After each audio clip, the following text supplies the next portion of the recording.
ನಮಸ್ಕಾರ ಸ್ನೇಹಿತರೆ, ಇದು ನಿಮ್ಮ ಪ್ರಜಾವಾರ್ತೆ, ನಿಮ್ಮ ನಂಬಿಕೆಯ ಸುದ್ದಿ ಮಿತ್ರ. ರಾಯಚೂರು ತಾಲೂಕಿನ ಗಿಲ್ಲೇಸುಗೂರು ಹೋಬಳಿಯ ಬಿಚಾಲಿ ಗ್ರಾಮ ಹಾಗೂ ಬಿಚಾಲಿ ಕ್ಯಾಂಪ್ನ ಪುನರ್ವಸತಿ ಪ್ರದೇಶದಲ್ಲಿ ದೇವಸ್ಥಾನ ಮತ್ತು ಚರ್ಚ್ ನಿರ್ಮಾಣಕ್ಕೆ ಸಂಬಂಧಿಸಿದ ಜಾಗದ ವಿವಾದ ತೀವ್ರಗೊಂಡಿದೆ. ಎರಡು ಗುಂಪುಗಳ ನಡುವೆ ವಾಗ್ವಾದ ನಡೆದು ಬಳಿಕ ಕಲ್ಲು ತೂರಾಟದ ಘಟನೆ ನಡೆದಿದ್ದು ಹಲವರು ಗಾಯಗೊಂಡಿದ್ದಾರೆ. ಪುನರ್ವಸತಿ ಪ್ರದೇಶದಲ್ಲಿ ಈಗಾಗಲೇ ಚರ್ಚ್ ನಿರ್ಮಾಣಗೊಂಡಿದ್ದು ಅದರ ಮುಂಭಾಗದಲ್ಲಿ ಆಂಜನೇಯ ಮೂರ್ತಿ ಪ್ರತಿಷ್ಠಾಪನೆಗೆ ಸಂಬಂಧಿಸಿದಂತೆ ಎರಡು ಗುಂಪುಗಳ ನಡುವೆ ಭಿನ್ನಾಭಿಪ್ರಾಯ ಉಂಟಾಗಿದೆ. ಈ ವಿವಾದ ಕಳೆದ ಕೆಲವು ಸಮಯದಿಂದ ಮುಂದುವರಿದಿದ್ದು ಅಧಿಕಾರಿಗಳ ಸಮ್ಮುಖದಲ್ಲೂ ಶಾಂತಿ ಸಭೆ ನಡೆಸಲಾಗಿತ್ತು. ಆದರೂ ಮತ್ತೆ ಗಲಾಟೆ ಸಂಭವಿಸಿದೆ. ಕಲ್ಲು ತೂರಾಟದಲ್ಲಿ ಇಬ್ಬರು ಗಂಭೀರವಾಗಿ ಗಾಯಗೊಂಡಿದ್ದು ಅವರನ್ನು ರಾಯಚೂರಿನ ಆಸ್ಪತ್ರೆಗೆ ದಾಖಲಿಸಲಾಗಿದೆ. ಘಟನೆ ಹಿನ್ನೆಲೆಯಲ್ಲಿ ಪೊಲೀಸರು ಸ್ಥಳಕ್ಕೆ ತೆರಳಿ ಪರಿಸ್ಥಿತಿಯನ್ನು ನಿಯಂತ್ರಿಸಿದ್ದಾರೆ.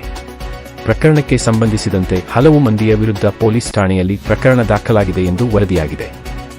ಮುನ್ನೆಚ್ಚರಿಕಾ ಕ್ರಮವಾಗಿ ಬಿಚಾಲಿ ಗ್ರಾಮ, ಬಿಚಾಲಿ ಕ್ಯಾಂಪ್ ಹಾಗೂ ಪುನರ್ವಸತಿ ಪ್ರದೇಶದ ಸುತ್ತಮುತ್ತ 100 ಮೀಟರ್ ವ್ಯಾಪ್ತಿಯಲ್ಲಿ ಭಾರತೀಯ ನಾಗರಿಕ ಸುರಕ್ಷಾ ಸಂಹಿತೆ BNSS ಕಲಂ 163 ಅಡಿಯಲ್ಲಿ ನಿಷೇಧಾಜ್ಞೆ ಜಾರಿಗೊಳಿಸಲಾಗಿದೆ. ಈ ಆದೇಶ ಆಗಸ್ಟ್ 11 ಸಂಜೆ 6:30 ರಿಂದ ಆಗಸ್ಟ್ 18 ಬೆಳಿಗ್ಗೆ 6:30 ರವರೆಗೆ ಜಾರಿಯಲ್ಲಿರಲಿದೆ. ಸಾರ್ವಜನಿಕರು ಶಾಂತಿ ಕಾಪಾಡಿ ವದಂತಿಗಳಿಗೆ ಕಿವಿಗೊಡದಂತೆ ಅಧಿಕಾರಿಗಳು ಮನವಿ ಮಾಡಿದ್ದಾರೆ. ತಮಿಳುನಾಡಿಗೆ ಕಾವೇರಿ ನೀರು ಹರಿಸುವುದನ್ನು ವಿರೋಧಿಸಿ ಆಗಸ್ಟ್ 13 ರಂದು ಕರೆ ನೀಡಲಾಗಿದ್ದ ಕರ್ನಾಟಕ ಬಂದ್ಗೆ ರಾಜ್ಯಾದ್ಯಂತ ಮಿಶ್ರ ಪ್ರತಿಕ್ರಿಯೆ ವ್ಯಕ್ತವಾಗಿದೆ. ಕಾವೇರಿ ನೀರು ನಿರ್ವಹಣಾ ಪ್ರಾಧಿಕಾರವು ತಮಿಳುನಾಡಿಗೆ ಪ್ರತಿದಿನ 12,000 ಕ್ಯೂಸೆಕ್ ನೀರು ಹರಿಸುವಂತೆ ನೀಡಿರುವ ನಿರ್ದೇಶನವನ್ನು ವಿರೋಧಿಸಿ ಕನ್ನಡಪರ ಸಂಘಟನೆಗಳ ಒಕ್ಕೂಟದ ಅಧ್ಯಕ್ಷ ವಾಟಾಳ್ ನಾಗರಾಜ್ ನೇತೃತ್ವದಲ್ಲಿ ಬಂದ್ಗೆ ಕರೆ ನೀಡಲಾಗಿತ್ತು. ಬೆಂಗಳೂರು ಸೇರಿದಂತೆ ರಾಜ್ಯದ ಬಹುತೇಕ ಭಾಗಗಳಲ್ಲಿ ಬಂದ್ನ ಪರಿಣಾಮ ಕಡಿಮೆಯಾಗಿತ್ತು. ಬಸ್, ಮೆಟ್ರೋ, ಆಟೋ ಹಾಗೂ ಇತರ ವಾಹನಗಳ ಸಂಚಾರ ಬಹುತೇಕ ಸಾಮಾನ್ಯವಾಗಿತ್ತು.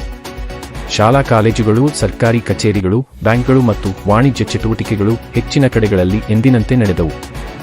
ಆದರೆ ಕಾವೇರಿ ಜಲಾನಯನ ಪ್ರದೇಶವಾದ ಮಂಡ್ಯದಲ್ಲಿ ಪ್ರತಿಭಟನೆಗೆ ಹೆಚ್ಚು ತೀವ್ರತೆ ಕಂಡುಬಂದಿತು.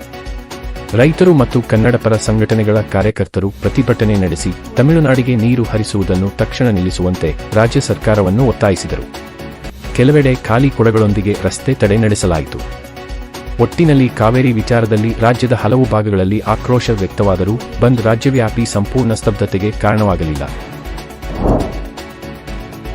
ನಾನು ಫುಟ್ಬಾಲ್ ಆಟಗಾರನಲ್ಲ, ಚೆಸ್ ಆಟಗಾರ ಎಂದು ಹೇಳಿದ ಡಿಕೆಶಿ ರಾಜಕೀಯದಲ್ಲಿ ಪ್ರತಿಯೊಂದು ಹೆಜ್ಜೆಯನ್ನು ಯೋಚಿಸಿ ಇಡುವ ಅಗತ್ಯವಿದೆ ಎಂಬ ಸಂದೇಶ ನೀಡಿದ್ದಾರೆ. 2028 ಚುನಾವಣೆಯನ್ನು ಹೇಗೆ ಎದುರಿಸಬೇಕು ಎಂಬುದು ತಮಗೆ ತಿಳಿದಿದೆ ಎಂದ ಅವರು, ಜನರ ವಿಶ್ವಾಸ ಗೆಲ್ಲುವುದು ಹಾಗೂ ರಾಜ್ಯದ ಅಭಿವೃದ್ಧಿಗೆ ಒಟ್ಟಾಗಿ ಕೆಲಸ ಮಾಡುವುದು ಮುಖ್ಯ ಎಂದು ಹೇಳಿದ್ದಾರೆ.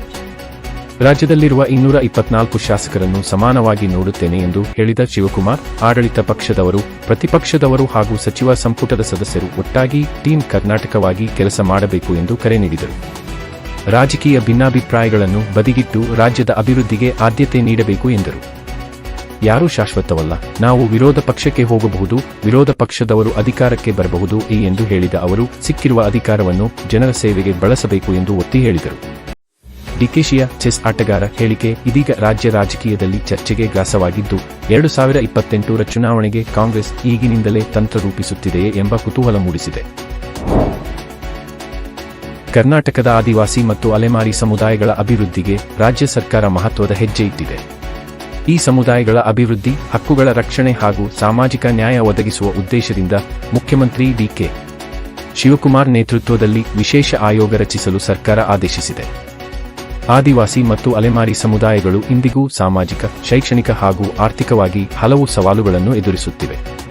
ಈ ಹಿನ್ನೆಲೆಯಲ್ಲಿ ಅವರ ಜೀವನಮಟ್ಟ ಸುಧಾರಿಸಲು ಸರ್ಕಾರ ವಿಶೇಷ ಗಮನ ಹರಿಸಲು ಮುಂದಾಗಿದೆ.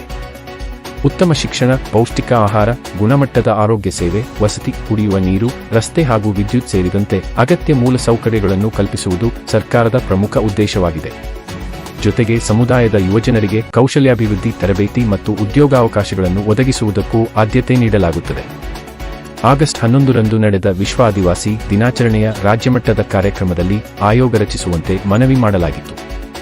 ಆಗ ಮುಖ್ಯಮಂತ್ರಿ 1 ತಿಂಗಳೊಳಗೆ ಆಯೋಗ ರಚಿಸುವುದಾಗಿ ಭರವಸೆ ನೀಡಿದ್ದರು. ಇದೀಗ ಕೇವಲ 2 ದಿನಗಳಲ್ಲೇ ಆಯೋಗ ರಚನೆಗೆ ಆದೇಶ ಹೊರಡಿಸಲಾಗಿದೆ. ಸಮಾನ ಅವಕಾಶಗಳನ್ನು ಕಲ್ಪಿಸುವ ಮೂಲಕ ಆದಿವಾಸಿ ಮತ್ತು ಅಲೆಮಾರಿ ಸಮುದಾಯಗಳ ಬದುಕಿನಲ್ಲಿ ಹೊಸ ಭರವಸೆ ಮೂಡಿಸುವುದು ಸರ್ಕಾರದ ಗುರಿಯಾಗಿದೆ ಎಂದು ಡಿಕೆ ಶಿವಕುಮಾರ್ ತಿಳಿಸಿದ್ದಾರೆ. ಸೈಬರ್ ವಂಚನೆ ಪ್ರಕರಣಗಳಲ್ಲಿ ವಂಚನೆಗೆ ಬಳಸಲಾಗಿದೆ ಅಥವಾ ವಂಚನೆಯ ಹಣಕ್ಕೆ ಸಂಬಂಧಿಸಿದೆ ಎಂದು ಶಂಕಿಸಲಾದ ಬ್ಯಾಂಕ್ ಖಾತೆಗಳನ್ನು ಫ್ರೀಜ್ ಮಾಡುವ ಪೊಲೀಸರ ಅಧಿಕಾರವನ್ನು ಹೈಕೋರ್ಟ್ ಎತ್ತಿಹಿಡಿದಿದೆ.